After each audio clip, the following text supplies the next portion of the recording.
Mrs. Thompson paid particular attention to Teddy. As she worked with him and his mind seemed to come alive, the more she encouraged him, the faster he responded.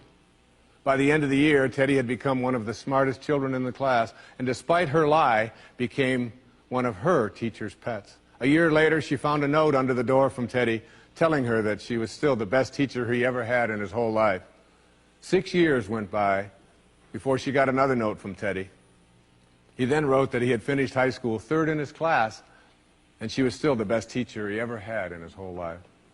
4 years after that, she got another letter saying that while things had been tough at times, he stayed in school and stuck with it, and would soon graduate from college with the highest of honors. He assured Mrs. Thompson that she was still the very best and favorite teacher he ever had in his whole life.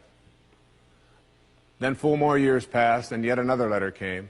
This time he explained that after he got his bachelor's degree, he decided to go a little further. The letter explained that she was still the best and favorite teacher he ever had, but now his name was a little longer. The letter was signed Theodore F. Stoddard, M.D. But the story doesn't end there. You see, there was yet another letter that spring. Teddy said he'd met this girl and was going to be married. He explained that his father had died a couple of years ago, and he was wondering if Mrs. Thompson might agree to sit in the place at the wedding that was usually reserved for the mother of the groom. Of course, Mrs. Thompson did, and guess what? She wore that bracelet, the one with several rhinestones missing. And she made sure she was wearing the perfume that Teddy remembered his mother wearing on their last Christmas together.